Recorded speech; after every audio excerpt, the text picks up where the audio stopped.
Hi, fans of high quality entertainment. We are not doing a CD exchange anymore with Glen Kellaway from the basement. That's right. We've changed it up and we've brought more people into this, and we're going to call it something like an album exchange. And so what we're going to do, we're going to offer up one album, and then all of us are going to decide which one of the albums we're going to listen to for like a week or so and review, and we'll come back and rate it, review it and everything, give our thoughts. And so, Glenn, you go first. I was going to go first, but you go first with your You album. screwed up my whole list here now, Larry. Okay, now let me add that if you pick an album from, for example, if I pick Larry's album first, that means I can't pick another Larry suggestion until I have picked one from everyone. So we all get the same amount of albums reviewed from So we reboot basically every 5 weeks. Over a period of 4 or 5 weeks, we're all even. So I'm going first.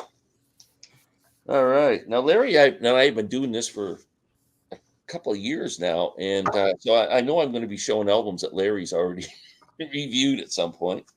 This is one I always ask people to review.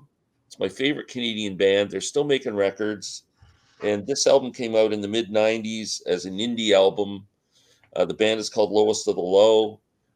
This album is considered one of the top albums ever in Canadian artist history. It's been on the official list. I think it's number 86.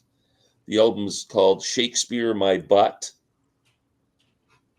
The main guy in the band is Ron Hawkins. He writes and sings the songs. Great lyrics. He's a really witty lyricist, and it's maybe in a way Elvis Costello-ish or something like that. If I had to put some kind of a thing to it, so you might get an idea what it's about. But pretty rockin' album. There's a great song on here called Subversives, which is a love song, which is, I think, one of the greatest love songs ever written. So anybody who wants to check out Lowest of the Low, I would appreciate it. Shakespeare My Butt. That is, I remember that being a very good album in the CD exchange. Okay, I'll go next. This is a band, some of you might know Pal or Jean. I don't know how you pronounce her last name, but she gifted me once again some CDs, and I had reviewed when we did Rich Strickler's CD exchange a few months back. I was given this album by somebody, and I listened to it online. I loved it right away, and I wanted to order it, but it was kind of expensive. I didn't want to pay $100 for a CD, but Jean gave it to me as part of what she gifted me, and I just think it's an amazing album. I'd always heard of this band, but never heard their music. And I think there's like 12 songs, and it's almost like 12 different genres, but it's really well produced. You will love, it's guaranteed you will love at least some of this because there's so much variety in the music. It is Ween, and the album is called Quebec. Ween. Don't let the cover scare you off.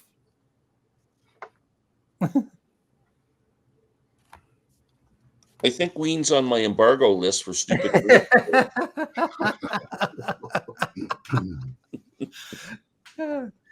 Hey, perhaps I'm just throwing this out there. Maybe as people on the first episode here, as everyone is showing their albums, maybe they should talk a little about, introduce their channel or introduce themselves, what they do, and why they're here. Yep. Go, Glenn. Just a quick, seriously about Glen Kellaway from the basement. I just talk about any new albums that come into the basement and any bands that I love, and do rankings and whatever. Love to communicate and love the comments and going back and forth and sharing a passion for music. That's it. Yep. And everybody knows me. Yeah. Steve, you're next. All right, I am Steve from All the World's a Stage. Why does this feels like an AA meeting here? Yeah. How long have you been addicted to vinyl, Steve? It's the early age of, oh God, probably 12, 13. So, yeah, I was originally in the VC, dropped out for a while, and then I came back this January. So, God, I've already done 310 videos since like January 1st. So pretty much one a day. You're no Chris Prophy. No, I am not. But somebody had made the point, if you were to factor in the length of the videos, I am killing Chris. Oh, okay. Because Chris does a lot of 2-3 minutes, his threads and everything. Yeah. But he's also a teacher, so his day is full. So let's see. I have chosen. Now this album came out in 2012. They're from South Carolina, and it is the Explorer's Club and the album Grand Hotel. This is a piece of pure pop heaven. I guarantee you, you put this on, you will have a smile on your face. You will want to run out onto your front lawn and turn the sprinklers on and dance around. So I love what they did with the album cover here too, because I don't know how well it shows up on screen. You can see it looks like it has ringwear. Okay. Well, this is a brand new release. Oh, that's intentional, huh? Yes. Yeah. They made it look kind of Herb Alpert and Tijuana Brass. Cool. Kind of like. Yeah. So. Is that one of the dudes from the band? Like, is it a big band or a small band or? I don't know what they do sales wise. I mean. No, I meant like the number of people in the band. Oh, well, actually, it's just the one guy, Jason Brewer. He has a rotating cast. Now, here on this album, he has 5 other musicians. So, but I mean, you listen to this, you are thrown right back into the, I would say, late 60s. You're going to hear a lot of like Beach Boys, or what I really hear a lot on here is TV theme shows from like the 60s and early 70s. It is just a feel-good album. So, in fact, I know Sam St. John, he bought it. He really likes the album. Very cool. Can I throw something out there? It's probably obvious to everyone. Yep. But let's make sure that these albums are available to stream on Spotify. Yeah. Oh, And has to be Spotify? Well, it's the only streaming service I Well, use, so. but Glenn, if worse came to Or worse, YouTube. probably on YouTube. Okay. Oh, yeah, I'm sure you can get it on YouTube. Yeah. Yeah. mine's on YouTube. I know that. I didn't check Spotify. I will check as Chris or Marcia are making their picks and let you know for sure. Okay, Chris, you're up next. All right. Well, first of all, please excuse my voice. I don't normally sound like Screaming Jay Hawkins, but today I do for whatever reason. I'm getting over this thing. I have a podcast. It is called Refresher, the Pop Culture Therapy Podcast. And what it is we do some positive stuff with psychology, but to teach psychology, we use pop culture examples. So we do records like Psychology on Vinyl, so that we kind of dig deep into the psychological backgrounds that went into making these kinds of concept records and things like that, and just go over all kinds of fun topics using TV examples, movies examples, stuff like that. So that's what I do. You mentioned, Glenn, in the instructions that you don't necessarily have to find a record that no one's heard before. So I dug deep into my albums and I came up with this. I don't know if you guys ever heard this. Oh, I'm kidding. The album is actually called Dark. The band is Dark, and the record is called Round the Edges. Now this is a trio, a power trio. It came out in 1972, and they're British. And I would describe this record as part psych and part prog. There's just a lot of instrumentation going on. The songs themselves, there's some jam band kind of sounds happening where they take extended jams and things like this too. If you like guitars, there's a good guitar album. But that's my pick. This is a reissue. I read that if somebody has an original copy of this, that it's probably worth a lot of money. But this one has a website printed on the back, so I'm sure it's not an original 1972 copy. But 1972, yeah, it's my pick. Cool. Now, Marcia, you can't use an album like ABBA's Greatest Hits. Just letting you know now. Oh, well, I should probably log off then. And Chris, were you done there? Yeah, done. Okay, Marcia, you're up next. Hi.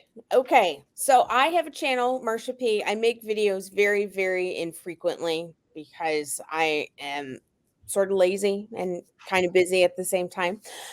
But I do live streams with Steve every couple of Sundays, and we have a really good time. So please check Steve's channel out for our live streams.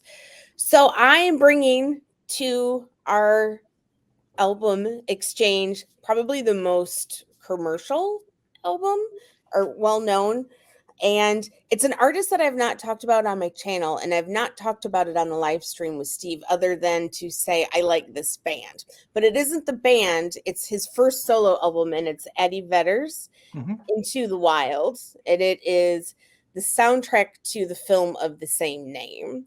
And it's from 2007, and it is probably my favorite album of the 2000s. And this is not like Pearl Jam. This is more of a roots rock album. Yep. And it's a tight 35 minutes. So it's a pretty easy listen to as far as any kind of time that you've got to put into it. Okay. Very cool. There's 5 pretty interesting albums here. Okay, I'll go first to pick. I pick mine. Yeah. Yeah. Okay. Now, So, also, I think we can all, if it turns out we all pick the same album, that's okay. yeah. Right. Well, we'll just discuss It's not it. like it until- gets crossed off the list if one person picks it. That's all I just wanted. yeah. Can we I bring think- back the same album the next week? Well, Yeah, that's what I'm yeah. wondering. I That's what almost I'm going to do. would. Yeah. I'm interested in all of them, but for me personally, I don't know why, I'm kind of interested in Chris's Dark album because it's the early 70s, right? Yeah. So that's my choice. Oh man, I'm fine. Ween. Ween's the only one I'm really not too excited about because they're on my embargo list. But Explorer's Club sounds interesting. Dark sounds really interesting. And Eddie Vedder. To me, it's down to Eddie Vedder and Dark, I think. Man, like I could flip a coin here, but I'm going with Dark as well. I just sounds like right up my alley. Okay, Steve. So my pick, well, Chris, you picked a genre right in my wheelhouse, and the era is perfect. I am also going with Dark. Wow. Marcia, I apologize, but you don't have a say in this. I'm not saying a thing. Time's up. Yeah. Time's up. No, which one would you pick? Oh, me. Oh, Yeah. okay. I thought you were going to Chris first. I'm going to go with Steve's choice, the Explorer's Club. Mhm. He said Explorers. late 60s, early 70s TV show theme songs, and I was sold. You're gonna love it, I guarantee you. And what about Chris? I'm gonna go with this one. No. I think you're gonna be disappointed. Might as well. I don't try. want to ruin it for you, but it ends with a day in the life. Oh. I'm going Eddie Vedder. I'll take Eddie Vedder. Thank you. I think you'll enjoy it. I've got Pearl Jam records, so I can't imagine not enjoying that, even though I know it's going to be a little different. You don't have to watch the movie to follow along with the album because I'm not the biggest fan of the movie. I don't think the main actor, is any good. Actually, he's It's terrible. funny. I don't like Pearl Jam very much because I just for some reason I don't know why, but I love Eddie Vedder as a solo artist. Mm. I think you would like this then, Glenn. Yeah. Yeah. And I know Steve doesn't like Pearl Jam, so I wasn't Yeah. expecting I was gonna convert Steve. Although I did see Eddie Vedder solo open up for the Who. Oh and wow! I did like him in that setting. Yeah, he's much better as a solo artist. Yeah, and he did mostly all of the instrumentation on this too. So he's a lot more talented than just a lead singer. Wow, very cool.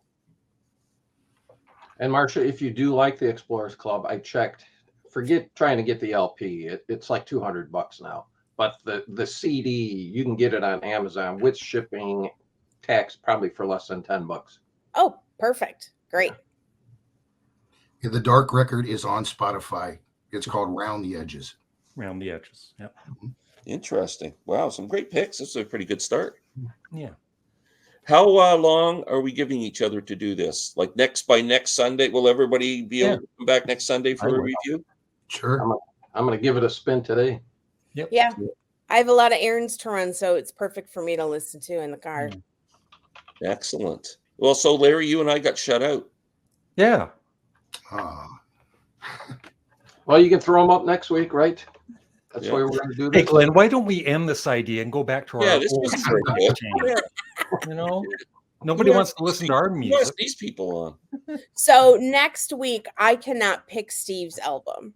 No, you're done. Until you picked everyone else's, you can't pick another Steve album. Yeah. Okay. So eventually you have to come to Larry and I. A blind squirrel catches a nut every once in a while. I mean, yeah. So technically, if I wanted to make sure everybody listens to Explorers Club, I just throw it up again next week because then Marcia's not going to choose it. So now I've got a little better chance of it being picked. Yeah. Okay. Yeah. All right. And we're saying double albums are fine. Yeah, I think so. I mean, I think we all have time to listen to one Okay. record. Yeah. Larry and I were doing 4 and 5 records at a Yeah. time. Right. Who knows? Maybe if that, depending how this goes, maybe we'll add another album in, right? 2 albums. Yeah, we'll see. Yeah. Because that would, Yeah, even We'll 2 offer up albums to, wouldn't you take get long. to choose one from it or something. Yeah, we could figure something out. Yeah, if we have more time.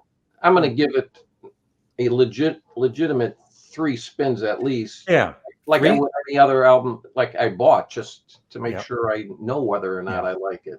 You pretty much have to do that. At one spin, it's just not fair on any. Yeah, I mean, unless it's something that just grabs you right away, like Hackney Diamonds, Glenn. You play that, you're gonna love it. I know. I'm losing my mind over that. I secretly bought it, and it's my favorite album. Glenn, you're going to want to get rid of your entire CD collection as soon as you pick up Hackney Diamonds. I know. It's the only You're album never going to want to to. listen to any other Rolling Stones It's album the only in other your life record I'll ever ever listen again. to. Yeah, I know. So Chris, it looks like you have the week off. I'm still going to listen to Eddie Vedder. Yeah. And I'll bring something next week. That's an idea too, Yeah. right? Without, come back next week and you've listened to that, right? Yeah. And when it does come up, like, don't give any review until it's the time to review it, but you've listened to it a lot more than. Yeah. Do you remember how you came across them, Chris? Believe it or not, I just was crate digging in a record store, and it looked interesting to me. And it's in mint condition, and this thing it's got a gatefold, Okay. got all kinds of pictures of the band and all this. And apparently, like I say, this copy was made in Italy. Apparently, this is a big deal to some fans. I had never heard of it before, but I've never heard of it either. yeah, I'm shocked. I thought that at least 2 of you guys would say, "Oh, I already have that." Yeah. So that made me feel good. I'm like, wow, that's great. I have a feeling that a lot of the records I have behind me are going to have a lot more in common with Marcia. Yeah, I listened to your podcast. I listened to a couple of episodes, and you and I are the Gen Xers in the group. So yeah, that's kind of what I was thinking. But at the same time, it's like I have a 15-year-old son who just basically doesn't listen to the music of his own generation. He listens to old stuff, and I think I was one of those too. So I listen to music of the generations before me, but I also like my own. So I love 60s, 70s, and just, I don't know. There's a lot of variety back there, Yep. But, and thank you guys for inviting me to do this. I appreciate that. Yeah, you're welcome.